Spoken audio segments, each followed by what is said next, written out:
Mandala. Jadi ini putra itu Pangeran Pajajaran, dia harus menguasai mungkin kampung-kampung yang itu 24 tadi. Nah, kampung yang 24 itu kenapa harus ada 64 sungai atau bengawan, Pak? Karena tiap kampung tadi sudah saya katakan itu harus ada pertemuan 2 sungai. Ya, mengapit dengan negara misalnya yang ini di Sadane misalnya, nah ini masuk ke sungai-sungai baru yang masuk ke situ itu boleh didirikan kampung-kampung. Nah, kabuyutan Sunda adanya di situ. Ya, Pak. Nah, menurut saya ini kekayaan masyarakat Sunda yang paling besar itu sebenarnya kabuyutan. Nah, kabuyutan itu sampai sekarang sangat dihormati oleh masyarakatnya. Di buku mana gitu bahwa kamu harus mempertahankan kabuyutan, kalau enggak kamu seperti kulit musang dan sebagainya gitu, Pak. Nilaimu itu rendah sekali kalau kamu nggak bisa. Nah, itu yang sekarang banyak sekali terdapat dan kurang mendapat perhatian, Pak, menurut saya. Saya barusan nulis buku tentang kabuyutan itu ada di sini. Kabuyutan yang saya, tapi banyak di Priangan, ada di Ciburu di Garut, ada di Sumedang yang sekarang tenggelam oleh waduk itu. Nah, namanya apa, Pak? Itu Cipaku. Nah, Cipaku itu sudah tenggelam. Nah, ada gambarnya. Kampung saya, Pak. Kebetulan saya 2-3 kali saya bawa mahasiswa ke sana. Oke. Bisa gambar konkret. Iya. Gambar polanya. Iya, Pak. Bukan penampakannya, Pak. Ya.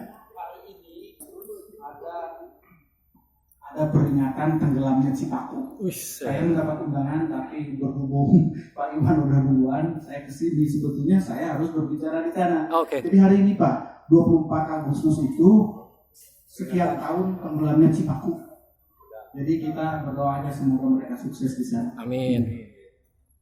Kabuyutannya yang sangat diziarahi ramai sekali oleh kan ada makam Haji Putih, ada Resi Agung, ada Nawangwulan.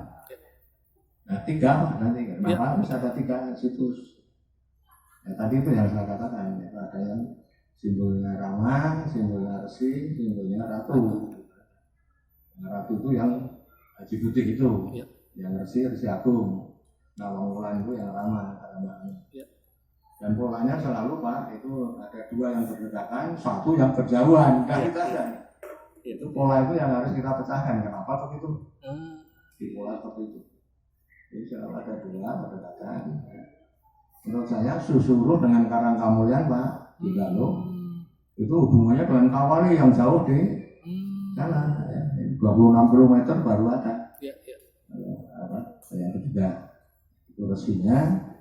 Menurut saya karena di situ nanti banyak tulisan-tulisan prasasti, itu mungkin para pendeta, para resi. Nah, di Susuruh sama sekali nggak ada Hindunya, nggak sama sekali ada batu-batu mentah. Itu sangat ramah, sangat singgah.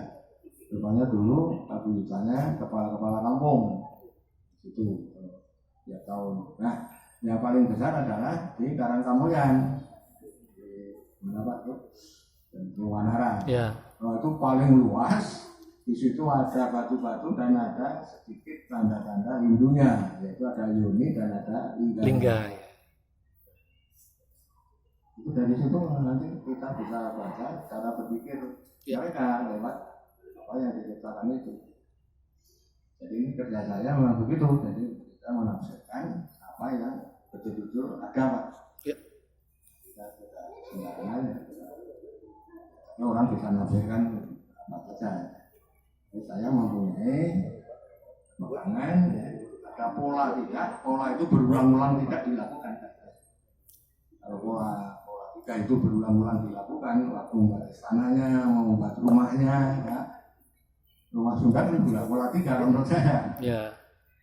Nah, kampung Sunda juga pola 3. Ya.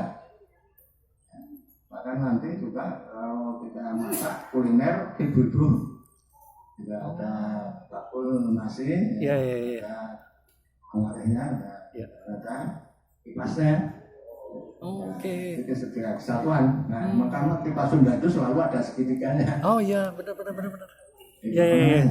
Oke. Oke, ini.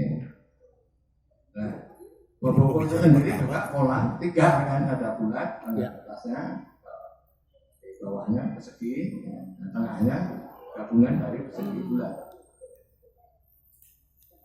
Rujak juga gitu Pak, karena dulu kita juga heran kenapa rujak kok ditaruh di lumbung padi. Iya, betul. Delay.